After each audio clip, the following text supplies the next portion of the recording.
Good evening, sir.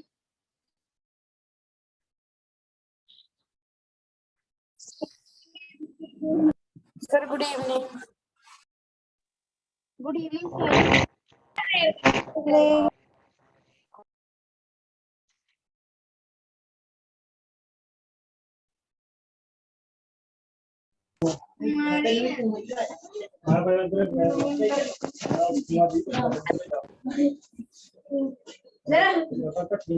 मेरे मारे दिन खाने दे मेरे मारे दिन खाने Good evening, sir. Good evening, sir. Sir, good evening. Good evening. कैसे हैं आप सभी? सर अच्छे हैं सर, आप कैसे हो? क्या पूछ रहे हो? सर आप कैसे? मैं अच्छा सर हूँ, आप कैसे हो? बहुत बढ़िया। चलो, ऑलरेडी ना मैंने आज आपका 10 मिनट लेट शुरू किया है, तो हम शुरू करेंगे। आपको मैं एक मैसेज देना चाहता हूँ कि कल और मैं आपकी एक एक्स्ट्रा क्लास लूंगा, लेकिन कल सिर्फ उन्हीं बच्चों की लूंगा जो ग्रुप बी से ग्रुप ए में आए हैं। ठीक है? तो उनका जो सेकंड चैप्टर है वो थोड़ा सा रह गया था, सेकंड पार्ट उसका, वो मैं कल कंप्लीट करा दूंगा। तो फिर आप सभी बच्चों के 3 चैप्टर्स कंप्लीट हो जाएंगे, और सैटरडे को हम फाइनली जो भी डाउट्स रहेंगे आप सभी के, वो डाउट्स प्लस हम थर्ड चैप्टर का और सेकंड चैप्टर का पूरा टेस्ट लेंगे, क्योंकि ग्रुप ए वाले बच्चों ने भी ना सेकंड चैप्टर का आधा ही टेस्ट दिया है, सिर्फ लैंड और सॉइल का। तो जो सेकंड पार्ट है नेचुरल वेजिटेशन और वाइल्ड लाइफ, उसका भी मैं टेस्ट आपका लूंगा। तो हम देखेंगे या तो सैटरडे को लेंगे या फिर एक टेस्ट संडे को ले लेंगे, क्योंकि फिर ज़्यादा वर्कलोड हो जाएगा 2 चैप्टर्स का।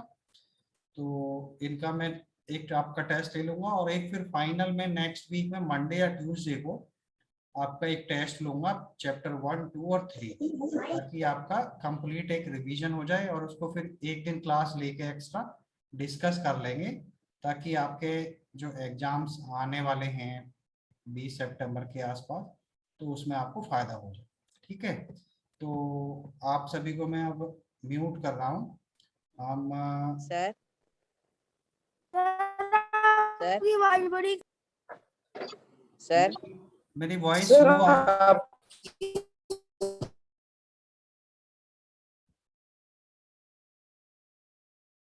आप क्या कह रहे हैं? मेरी वॉइस स्लो है ज्यादा?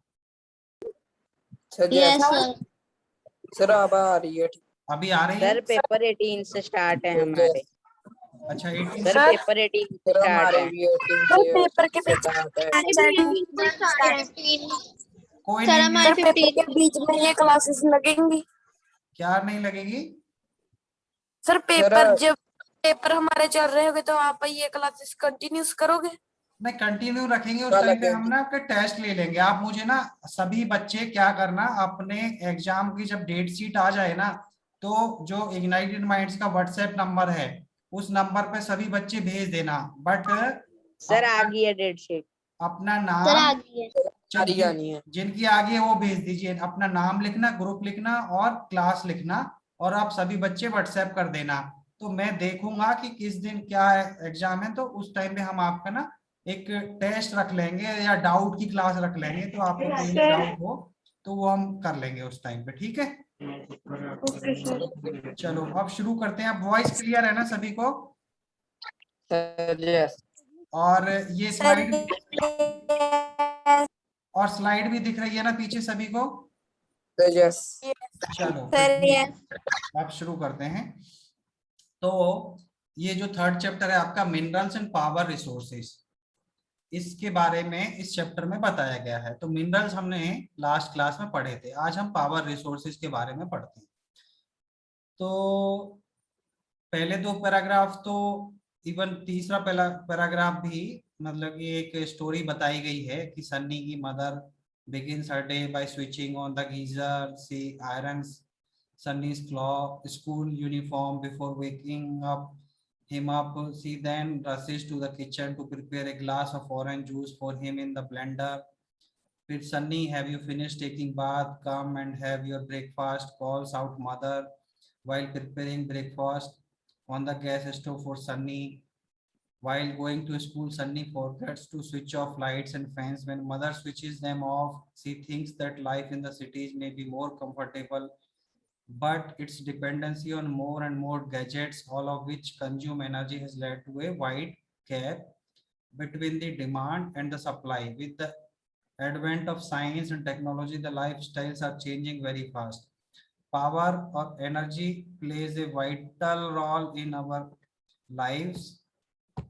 We also need power for industry, agriculture, transport, communication, and defense. Power resources may be broadly categorized as conventional and non-conventional resources. तो ये एक आपको आपकी डे टू डे लाइफ से लिंक करा के इन 3 पैराग्राफ्स को फ्रेम किया गया है कि आपके घर के अंदर क्या क्या चीजें होती हैं, ironing, mobile, laptop, fan, gas stove, then आपके व्हीकल्स। तो ये सारी एक्टिविटीज आपकी होती हैं और इन एक्टिविटीज में कहीं ना कहीं पावर और एनर्जी की रिक्वायरमेंट होती है। ठीक है, पावर और एनर्जी। अब क्या है कि आपकी इंडस्ट्रीज में भी इन चीजों की जरूरत होती है, चाहे किसी भी तरह की इंडस्ट्री हो, एग्रीकल्चर हो, ट्रांसपोर्ट हो, केमिकल हो, आपकी पेट्रोकेमिकल इंडस्ट्री हो, चाहे आपकी एरोस्पेस इंडस्ट्री हो, स्पेस इंडस्ट्री हो, चाहे डिफेंस हो, कोई भी मतलब इंडस्ट्री हो, तो उनमें एनर्जी या पावर की जरूरत होती है। अब जो एनर्जी है, इस एनर्जी को हमने 2 कैटेगरीज में डिवाइड किया हुआ है, या पावर रिसोर्सेज को हमने 2 कैटेगरीज में डिवाइड किया हुआ है। एक होते हैं कन्वेंशनल और दूसरे होते हैं नॉन कन्वेंशनल। तो आगे हम पढ़ेंगे कि कौन सा कन्वेंशनल होता है और कौन सा नॉन कन्वेंशनल होता है। अब देखो, जैसे कन्वेंशनल सोर्सेज हैं, तो कन्वेंशनल सोर्सेज क्या है, जैसे फायरवुड है। पुराने टाइम में हम लोग लकड़ी, जो ट्राइब्स होते थे या गांव के लोग होते थे, तो जंगलों से जाके लकड़ी लेके आते थे, उस लकड़ी से जला के और फिर खाना वगैरह बनाते थे, अपनी वाटर हीटिंग वगैरह के लिए वो सारी चीजें हम करते थे। ठीक है, अब फिर क्या हुआ कि ह्यूमन सिविलाइजेशन थोड़ा और ग्रो करी, तो फिर हमारे को पता चला कि कोल भी है, तो फिर हम कोल को, क्योंकि जो फायरवुड है उसके अंदर एनर्जी कम होती है, कोल के अंदर एनर्जी ज्यादा होती है, तो फिर हमको कोल के बारे में पता चला और हमने फिर जो कोल है उसको एक्सट्रैक्ट करना शुरू कर दिया। अब फायरवुड में क्या है कि it is widely used for cooking and heating in our count. More than 50% of the energy used by village comes from the firewood. Up remains of plants and animals which were buried under the earth for millions of years get converted by heat and pressure into fossil fuels. Fossil fuels such coal, petroleum, and natural gas are the main power sources or conventional energy sources. The reserves of these minerals are limited. The rate at which the growing world population is consuming them is far greater than the rate of their formation. So these are likely to be exhausted. तो firewood के बारे में हमने समझा। अब उसके बाद आते हैं आपके फॉसिल फ्यूल्स। फॉसिल फ्यूल्स क्या है कि वो फ्यूल जो over a period of time हमारी dead bodies, plants, leaves, stems, grass, वो सबके दबने के बाद जो अर्थ के अंदर बाहर जो एक्टिविटीज होती हैं, over a period of time वो चीजें नीचे दब गई और प्रेशर और टेम्परेचर से वो फॉसिल फ्यूल में कन्वर्ट हो गई। वो कौन कौन से फॉसिल फ्यूल हैं?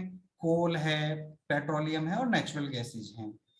ठीक है, तो अब कोल क्या है, अब कोल के क्या यूसेज हैं?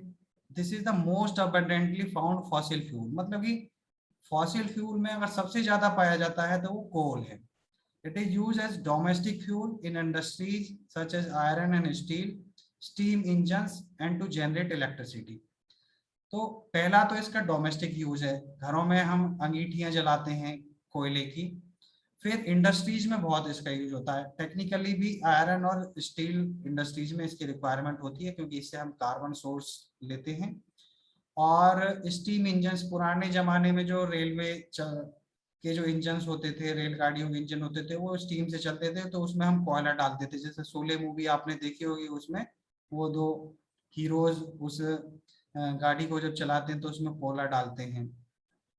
और इलेक्ट्रिसिटी के जो थर्मल पावर प्लांट्स हैं, अब तक जो थर्मल पावर प्लांट्स होते थे उनमें कोयला यूज करते थे, लेकिन आजकल जो थर्मल पावर प्लांट्स हैं उनमें गैस यूज करने लग गए हैं, क्योंकि अब हमने गैस को ज्यादा एग्जॉस्टिवली निकालना शुरू कर दिया है।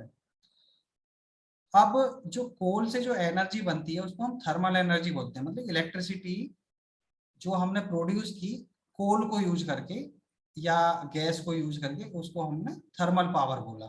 The coal which was the coal which we are using today was formed millions of years ago when giant ferns and swabs got buried under the layers of the earth. Coal is therefore referred to as buried sunshine.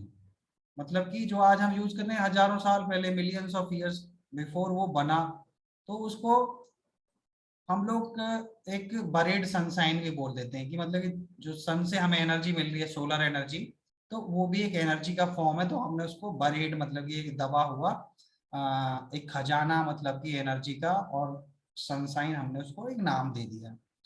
अब जो कोल है वो सबसे ज्यादा China, US, Germany, Russia, South Africa, France वगैरह में पाया जाता है। और आपका coal producing areas of India, India के अंदर कंपैरेटिवली कम है, लेकिन इंडिया के अंदर जहां पाया जाता है तो वो ज्यादातर आपका झारखंड है, आपका वेस्ट बंगाल है, उस एरिया में ज्यादा पाया जाता है। ठीक है, तो आपका जो कन्वेंशनल सोर्स ऑफ एनर्जी है हमने पढ़ा, तो उसमें क्या है, एक तो फायरवुड हो गए, दूसरे हो गए आपके कोल, तीसरा हो गया आपका हाइडल पावर, और फिर आपके दो हो गए ऑयल और नेचुरल गैसेस। तो ये आपके हो गए कन्वेंशनल पावर सोर्सेज।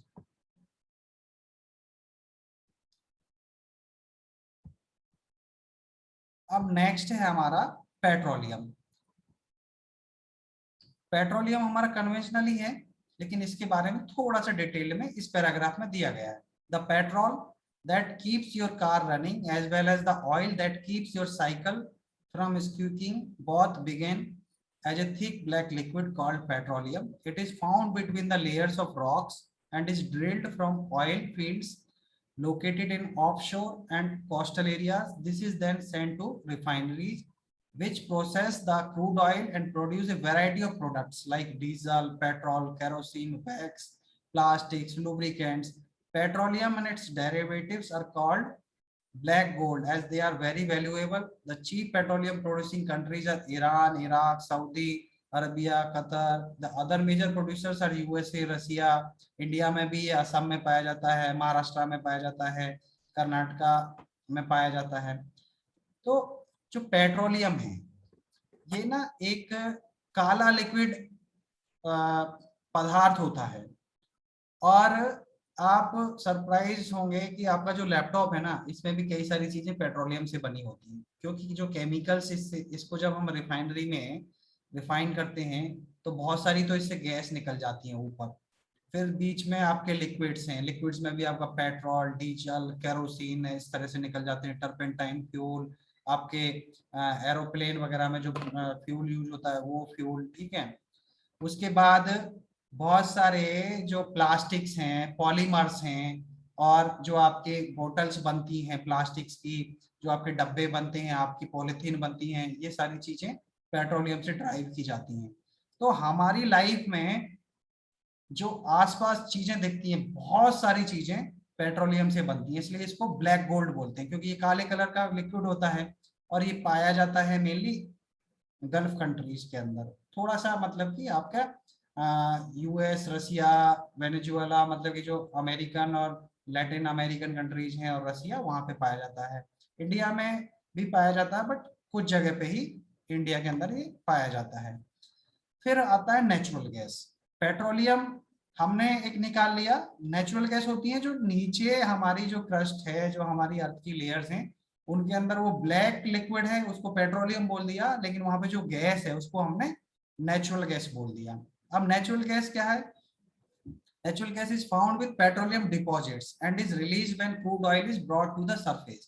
मतलब कि जहां पे पेट्रोलियम के डिपॉजिट्स हैं उन्हीं के आसपास और उन्हीं के ऊपर नीचे ये गैस मनली ऊपर होती है या कैविटीज में होती है, तो वहां पे ये पाई जाती है. It can be used as a domestic and industrial fuel. Russia, Norway, UK and the Netherlands are the major producers of natural gas. तो डोमेस्टिक फ्यूल जो हमारे घर में गैस आती है, एलपीजी होती है, लिक्विफाइड पेट्रोलियम गैस होती है, ठीक है, इसको हम व्हीकल्स चलाने के लिए भी यूज करते हैं. और इंडस्ट्रीज में हम इसको, जैसे वो एनर्जी में बताया ना, थर्मल एनर्जी, इलेक्ट्रिसिटी प्रोड्यूस करने के लिए जो आजकल थर्मल प्लांट्स हैं उनमें भी हम नेचुरल गैस यूज करते हैं. और मेनली ये हमारे रसिया, यूके और नीदरलैंड्स में पाई जाती है.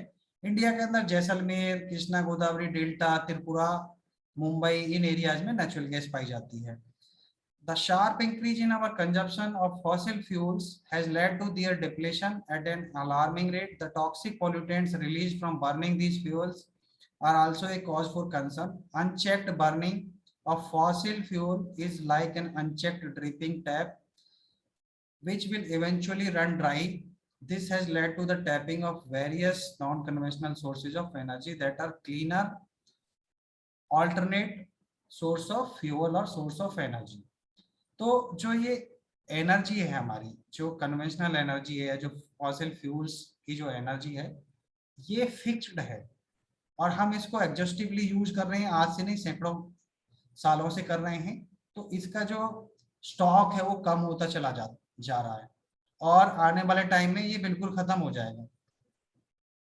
अगले 100-150 सालों में बहुत कम हो जाएगा. तो हमने क्या किया कि इसको बचा के रखना है, क्योंकि हमने पिछली चीजों को स्टडी किया, उनको ऑब्जर्व किया, और आगे की चीजों को जब हम प्लान करते हैं तो देखते हैं कि यार ये तो फॉसिल फ्यूल तो खत्म हो जाएगा, हमारी तो लाइट खत्म हो जाएगी सडनली, जो रात है वो रात ही रहेगी, कोई लाइट नहीं रहेगी, हमारा मोबाइल ऑफ हो जाएगा, लैपटॉप ऑफ हो जाएगा. तो हम क्या करें? तो हमने सोचा कि चलो कुछ जो नॉन कन्वेंशनल फॉसिल फ्यूल है या रिन्यूएबल एनर्जी सोर्सेज हैं उनको हम एक्सप्लोर करें. तो वो क्या है? वो हैं सारे के सारे जो सन से जो एनर्जी के जो डेरिवेटिव सोर्स हैं वो हैं, या फिर न्यूक्लियर, मतलब कि हमारी अर्थ के अंदर ऐसे फ्यूल जो बहुत थोड़ी सी क्वांटिटी में हम यूज करें और बहुत ज्यादा एनर्जी दे दें. तो दूसरे हो गए सन के अलावा आपके न्यूक्लियर फ्यूल्स. फिर आपके हो गए हाइडल. हाइडल मतलब कि जो वाटर बॉडीज हैं अपने अर्थ के ऊपर, उन वाटर बॉडीज को हम इस तरह से यूज कर लें कि वो जब वाटर फ्लो करे तो हमें एनर्जी दे, इलेक्ट्रिसिटी प्रोड्यूस करे. फिर चौथा आपका हो जाता है विंड. विंड टर्बाइंस हो जाते हैं कि जहाँ पे हवा फ्लो करती है, उस हवा को हम एनर्जी में कन्वर्ट कर लें. ठीक है. फिर आपका आ जाता है विंड के बाद और हाइडल पावर के बाद आपके जो सी वेव्स हैं, उन सी वेव्स को हम, जिसको ज्वार भाटा बोलते हैं, उनको हम इफेक्टिव वे में यूटिलाइज कर लें और उससे हम इलेक्ट्रिसिटी प्रोड्यूस कर लें. तो जैसे अब आपका नेक्स्ट आया हाइडल पावर. नेचुरल गैस के बाद आया हाइडल पावर. हाइडल पावर एक रिन्यूएबल एनर्जी सोर्स है. ठीक है. रेन वाटर और river water stored in dams is made to fall from heights. तो इसमें क्या होता है कि जो पानी है आपका, चाहे नदी का है चाहे आपका रेन वाटर है, उसको हम स्टोर कर लेते हैं चारों तरफ बहुत ऊंची ऊंची दीवार बना के, और फिर उसको सिस्टमेटिक वे में, प्लान्ड वे में उसको नीचे गिराते हैं और नीचे टरबाइन लगे रहते हैं और वो टरबाइन से हमें इलेक्ट्रिसिटी मिलती है. आगे है आपका non conventional sources of energy. देखो दो चीजें हैं, एक है कन्वेंशनल और नॉन कन्वेंशनल, दूसरा है रिन्यूएबल और नॉन रिन्यूएबल. तो इन दोनों चीजों में आपको कंफ्यूज होने की जरूरत नहीं है. अब जैसे हाइडल पावर है, हाइडल पावर क्या है कि है तो कन्वेंशनल बट रिन्यूएबल है, मतलब खत्म नहीं होगा, पानी हमारा आता रहेगा, हम आगे अनलिमिटेड नंबर ऑफ ईयर्स तक हम उसको यूज करके इलेक्ट्रिसिटी प्रोड्यूस करते रहेंगे. लेकिन जो फॉसिल फ्यूल्स हैं उनका स्टॉक लिमिटेड है, तो इसलिए हम उनको बोलते हैं नॉन रिन्यूएबल, मतलब कि वो रिन्यू नहीं कर सकते उनको. ठीक है. तो अब हमने पढ़ा अब तक कन्वेंशनल. कन्वेंशनल में जो मेजॉरिटी ऑफ द फ्यूल्स होते हैं वो नॉन रिन्यूएबल होते हैं, लेकिन हाइडल जो पावर है वो आपका रिन्यूएबल आ जाता है। अब जैसे नॉन कन्वेंशनल है, अब नॉन कन्वेंशनल में क्या हुआ कि सदियों से जो चीजें हम यूज करते आ रहे हैं वो कन्वेंशनल होगी, जो अब एकदम पिछले कुछ सालों में एकदम नई बनी है। नई क्या है? सोलर एनर्जी बनी है। सोलर एनर्जी में आपका जो सन है, सन की जो हीट है, हीट को हम जो आपका सीबेक इफेक्ट रहता है, थर्मिस्टर्स वगैरह यूज करके हम आप उसको एक एक सीबेक इफेक्ट होता है, आप 9th 10th में पढ़ोगे तो उसमें क्या होता है कि एक सिस्टम बना होता है, उसका एक एंड पे हीट पड़ती है, दूसरा एंड उसका कोल्ड रहता है, ठंडा रहता है। तो उस टेम्परेचर डिफरेंस के कारण हीट जनरेट हो, वो इलेक्ट्रिसिटी जनरेट होती है, और उस इलेक्ट्रिसिटी को हम टैप कर लेते हैं। तो ये जो आप प्लेट्स देखते हो सोलर एनर्जी की, उनका जो सरफेस होता है, उस सरफेस पे टेम्परेचर मतलब सनलाइट पड़ती है और वो उस टेम्परेचर को मैग्नीफाई कर देते हैं, मतलब टेम्परेचर को बढ़ा देते हैं, मतलब उसका, और वहां वो एक एंड है, दूसरा एंड उसका नीचे लगा रहता है, तो उसके बीच में एक थर्मल डेविएशन आ जाता है, टेम्परेचर ग्रेडियंट बन जाता है, उस टेम्परेचर ग्रेडियंट के कारण इलेक्ट्रिसिटी प्रोड्यूस होती है। नेक्स्ट है आपकी विंड एनर्जी। तो मैंने बताया कि जो विंड एनर्जी है, विंड एनर्जी में क्या होता है, देखो जैसे हाइडल एनर्जी है, हाइडल एनर्जी और विंड एनर्जी दोनों में टर्बाइंस होते हैं। टर्बाइन क्या होता है? आपकी मैकेनिकल एनर्जी को इलेक्ट्रिकल एनर्जी में कन्वर्ट कर देता है। तो जो आपका हाइडल पावर है उसमें जो टरबाइन लगा हुआ है वो घूमता है पानी के फ्लो से। विंड एनर्जी में जो टरबाइन है वो घूमता है आपके हवा के प्रेशर से। तो यहाँ से हमें विंड एनर्जी मिलती है। इसमें आपकी बहुत सारी विंड मिल्स हैं। फिर इसमें आपकी जो बुक है इसमें दिया गया है कि ये कहाँ कहाँ मतलब किस किस एरियाज में जो आपकी विंड एनर्जी है वो बहुत ज्यादा मतलब कि पाई जाती है, मतलब उसका डिस्ट्रीब्यूशन, चाहे वो आपके कन्वेंशनल सोर्स ऑफ एनर्जी हो, चाहे नॉन कन्वेंशनल हो, रिन्यूएबल हो, चाहे नॉन रिन्यूएबल हो, उनके जो की प्लेसेस हैं, कहाँ कहाँ वो मेजोरिटी में पाए जाते हैं, उनके बारे में भी हमको थोड़ा पता होना चाहिए। जैसे विंड एनर्जी आपकी नीदरलैंड, जर्मनी, इनमें पाई जाती है, डेनमार्क, यूएसए, इंडिया के अंदर साउथर्न जो स्टेट्स हैं उनके अंदर ये पाई जाती है। और जो non conventional source of energy है उनको अगर आप एक पिक्चर में समराइज करें तो देखो ये पिक्चर है। मैंने बताया ना कि विंड हो गया, टाइडल एनर्जी मतलब कि आपके जो टाइड्स बनती हैं सी के अंदर वो हो गई, बायोगैस हो गई, जो हमारा जो काउ डंग होता है, बफेलो डंग होता है, उससे हमने बायोगैस, या फिर हमारे जो प्लांट्स के और ट्रीज के जो लीव्स होते हैं, स्टेम्स होती हैं, ग्रास होती है, उसको हम बायोगैस में कन्वर्ट कर देते हैं। न्यूक्लियर एनर्जी है, सोलर एनर्जी है, फिर जियोथर्मल एनर्जी होती है। ठीक है, तो ये आपके मेनली 6 ब्रॉडली जो कैटेगरीज हैं, ये आपकी नॉन कन्वेंशनल और रिन्यूएबल एनर्जी सोर्सेज हैं।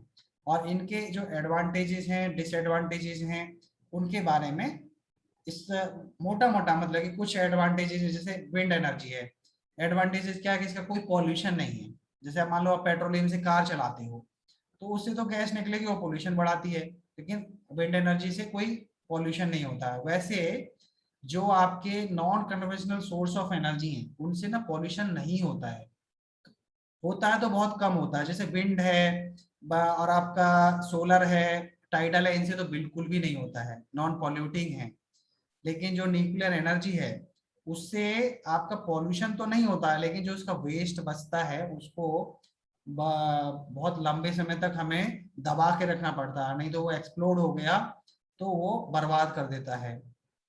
ठीक है, ऐसे जियोथर्मल एनर्जी है जो हमारी, वो भी नॉन पॉल्यूटिंग है, क्लीन एनर्जी है। बायोगैस है जो हमारी, बायोगैस थोड़ा सा CO2 जनरेट करती है बट बहुत सस्ती है, लो कॉस्ट है, इजीली बन जाती है।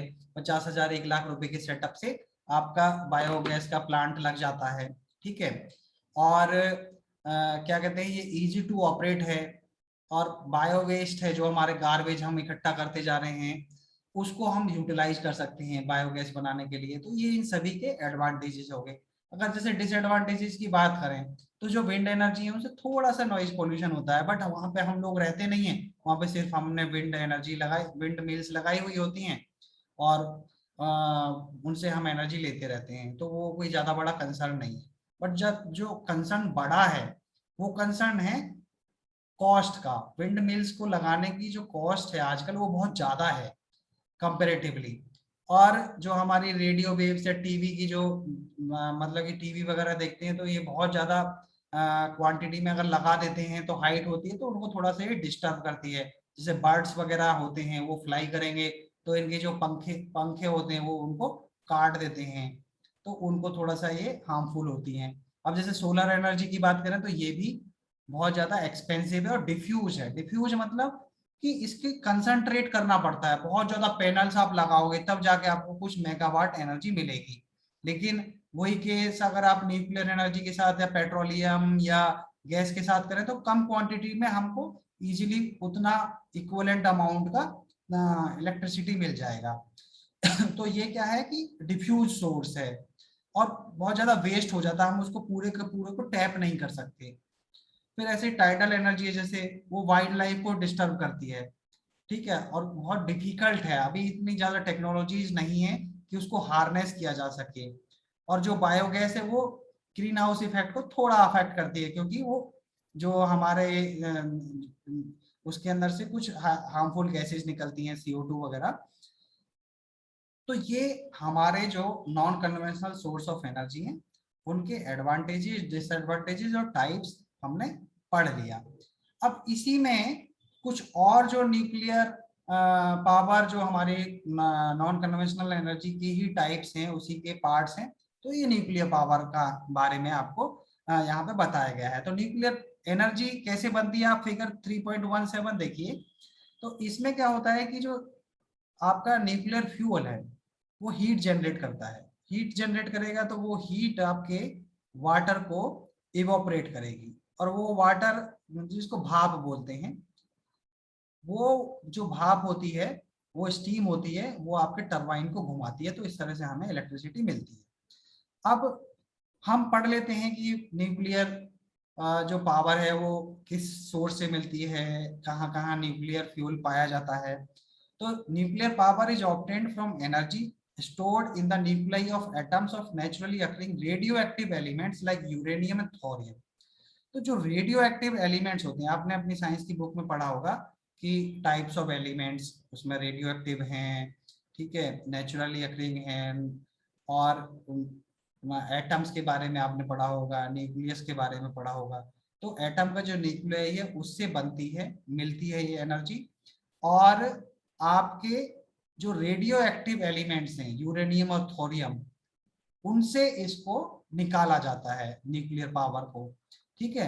These fuels undergo nuclear fission in nuclear reactors and emit power. दो तरह की रिएक्शंस होती है न्यूक्लियर की, न्यूक्लियर फ्यूल्स की, एक फिशन और एक फ्यूजन, ठीक है। तो कई बार ये दोनों कंबाइंडली चलती हैं और कई बार एक होती है। तो मेनली हम फिशन पे टारगेट करते हैं। तो जो फिशन है वो कंट्रोल्ड वे में हम बहुत सारे मैकेनिज्म्स लगाते हैं, उन मैकेनिज्म्स को यूज करके इसको कंट्रोल किया जाता है। जितनी हमें इलेक्ट्रिसिटी चाहिए उतनी इलेक्ट्रिसिटी हम इसको यूज करके जो मैकेनिज्म है उससे हम उतनी इलेक्ट्रिसिटी प्रोड्यूस कर लेते हैं। अब जो ग्रेटेस्ट प्रोड्यूसर्स हैं न्यूक्लियर पावर के वो सबसे ज्यादा यूएस में है, फिर यूरोप, और आपके जापान में भी बहुत ज्यादा न्यूक्लियर पावर प्लांट्स हैं। इंडिया के अंदर भी कई सारे हैं, लेकिन इंडिया के अंदर कंपैरेटिवली वर्ल्ड में जैसे यूएस, यूरोप और जापान है उनके कंपैरिजन में कम है। यहाँ पे जैसे कल्पक्कम है तमिलनाडु में, राजस्थान में है, ठीक है, फिर आपके महाराष्ट्र में है।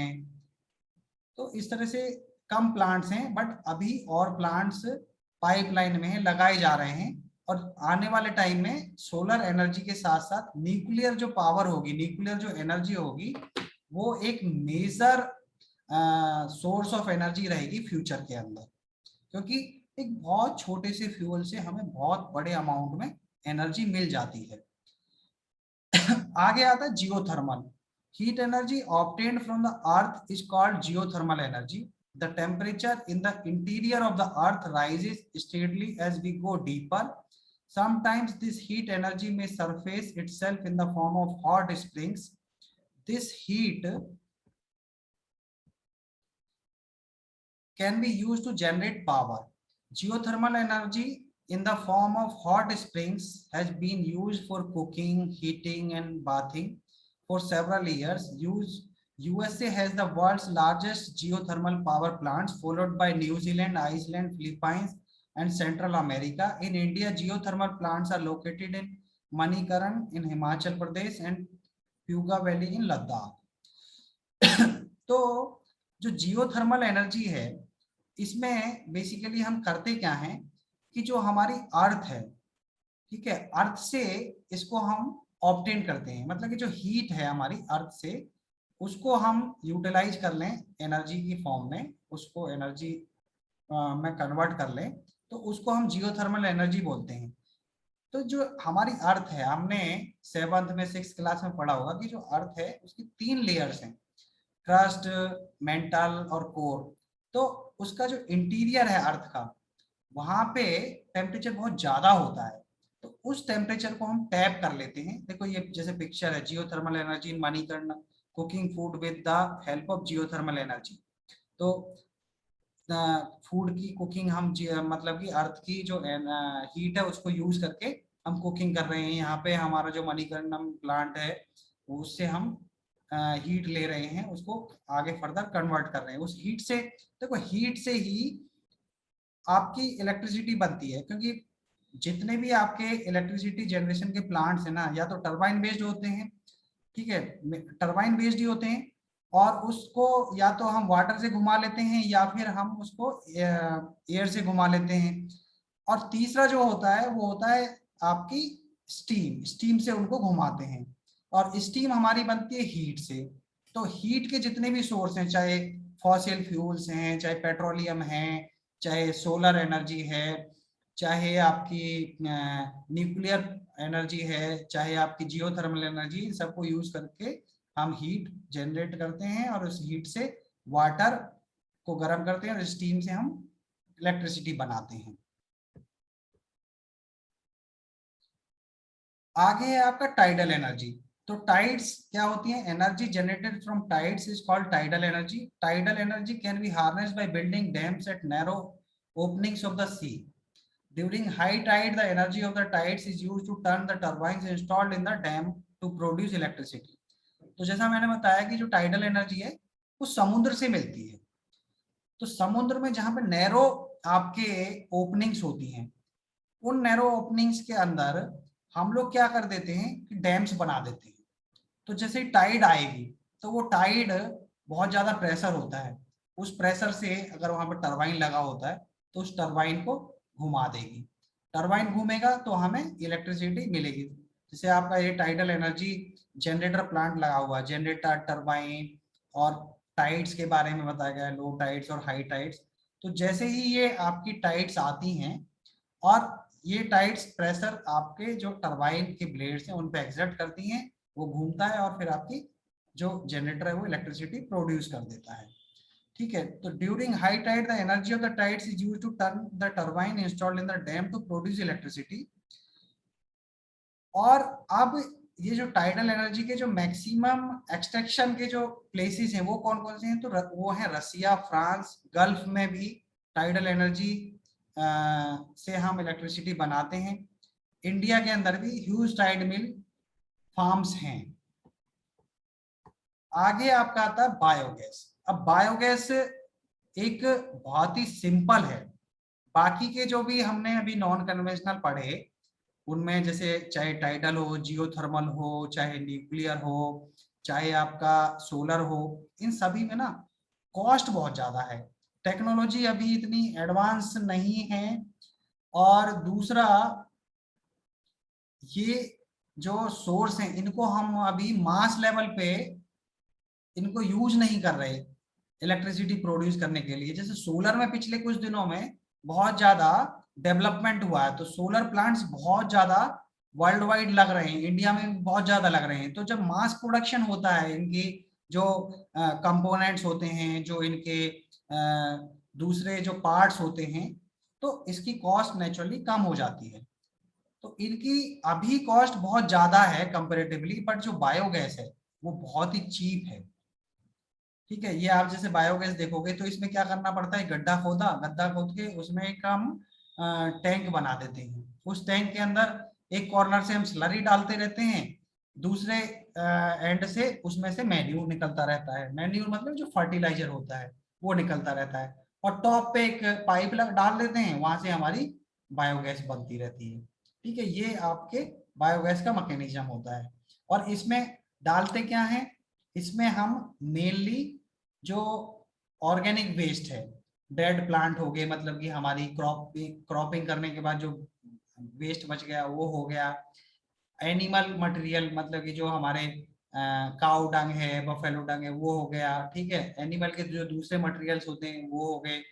किचन वेस्ट हो गया, इसको ये गैसियस फ्यूल में कन्वर्ट कर देती है ये जो प्लांट है, और इस प्रोसेस से जो गैस बनती है उसको हम बायोगैस बोलते हैं। अब organic waste is decompose by bacteria, तो ये बनती कैसे है, तो इसके अंदर हम लोग क्या करते हैं कि ये सारा का सारा जो ऑर्गेनिक वेस्ट है उसकी स्लरी बना देते हैं, उसमें वाटर डाल देते हैं। ठीक है, वाटर डाल के थोड़ा डाइल्यूट करके स्लरी बना देते हैं, और वो स्लरी को हम इसमें डाल देते हैं। तो वो स्लरी क्या करती है, इसके डाइजेस्टर के अंदर बहुत सारे बैक्टीरियाज होते हैं, वो बैक्टीरिया उसको डाइजेस्ट करते हैं। उनके बैक्टीरियाज के लिए खाना होता है, वो इसको खाते हैं, खा के जो उनका एक्सक्रीटा निकलता है वो मैन्यूर होता है। और जैसे हम लोग खाना खाते हैं और कई बार हम लोग डकार आती है तो हमारे मुंह से गैस निकलती है, तो ऐसे ही वो जब हम कोई खाना खाते हैं तो उससे क्या एनर्जी मिलेगी, एक्सक्रीटा मिलेगा और गैस बनेगी, तो वो गैस हमारे डकार से बाहर निकल जाती है।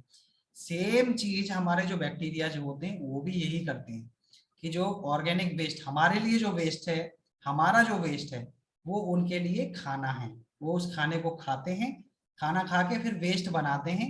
उनका जो वेस्ट है वो हमारे लिए एक प्रोडक्ट है, मैन्यूर है, फर्टिलाइजर है। और इस प्रोसेस में उनको भी डकार आती है, तो बट उनको ज्यादा आती है, तो उनको जो डकार आती है उससे बहुत ज्यादा अमाउंट में आती है, तो बहुत ज्यादा गैस निकलती है, तो वो गैस को हम ऊपर से इकट्ठा कर लेते हैं और वो बायोगैस हो जाती है, और उसको हम कुकिंग वगैरह के लिए। आजकल बायोगैस को हम लोग आपके जो ऑटोमोबाइल्स हैं, आपके जो कार है, स्कूटर है, उसको प्रोसेस करके, उसको कंसंट्रेट करके उनमें भी यूज करने लगे हैं बायोगैस को। जो आपके गांव में जो किसान होते हैं वो बोरवेल से पानी निकालने के लिए बायोगैस ऑपरेटेड इंजन्स होते हैं, वो इंजन आपका जो वाटर है, ग्राउंड वाटर, उसको बाहर निकाल देते हैं। ठीक है, फिर बायोगैस को हम लोग कुकिंग के लिए यूज करते हैं। फिर इस बायोगैस को छोटे छोटे आजकल टरबाइन, ये क्या कहते हैं, थर्मल जनरेटर्स आ गए हैं। और आपके जो जनरेटर्स होते हैं, जो मतलब कि आपके अब तक डीजल पेट्रोल से चलते थे, वो गैस बेस्ड भी आ गए हैं। तो छोटे छोटे जनरेटर्स रहते हैं, तो हम उनको अपने गांव में बायोगैस का जो प्लांट होता है वहां पे इंस्टॉल कर देते हैं। उसमें पेट्रोल डीजल की जगह बायोगैस जाती है, वो रन होता है, इंजन होता है, और वो टरबाइन को घुमाता है और आगे जाके आपका इलेक्ट्रिसिटी वो मैकेनिकल एनर्जी को इलेक्ट्रिसिटी में कन्वर्ट कर देता है। और उससे फिर हम लाइटिंग, इलेक्ट्रिसिटी से लाइटिंग कर सकते हैं, और डायरेक्ट बायोगैस से भी लाइटिंग कर सकते हैं। बायोगैस से ऑपरेटेड लैंप्स आती हैं, जैसे अब हम इलेक्ट्रिसिटी से लैंप जला रहे हैं, वही लैंप सीधा हम बायोगैस से जला देंगे। जैसे पुराने टाइम में केरोसिन ऑयल होता था, तो उस केरोसिन ऑयल से हम लैंप्स बनाते थे, आजकल हम बायोगैस से डायरेक्ट लैंप्स बना देते हैं। ठीक है, और बहुत ज्यादा मात्रा में हमको बहुत अच्छी क्वालिटी का मैन्यूर मिलता है और फर्टिलाइजर मिलता है। तो ये आपका इस चैप्टर का रिमेनिंग पार्ट था, पावर रिसोर्सेज का, जिसमें हमने conventional, non conventional, renewable, non renewable के बारे में पढ़ा। ठीक है, तो अब क्लास का ऑलमोस्ट टाइम हो गया है, आपके बहुत सारे डाउट्स रहे होंगे, आप डाउट्स नोट कर लीजिए। अब हमारी कल मैं एक्स्ट्रा क्लास लूंगा ग्रुप बी वाले बच्चों की, जो ग्रुप बी में थे अब ए में आ गए, उनकी। ए वाले इसको ज्वाइन ना करें, टाइम और लिंक मैं आपको शेयर कर दूंगा कल सुबह। और सैटरडे को जो हमारी एक शेड्यूल्ड क्लास होगी, उस क्लास में हम पहले डाउट लेंगे, फिर एक्सरसाइज और एक टेस्ट भी लेंगे, कंडक्ट करेंगे। उसके साथ हम सैटरडे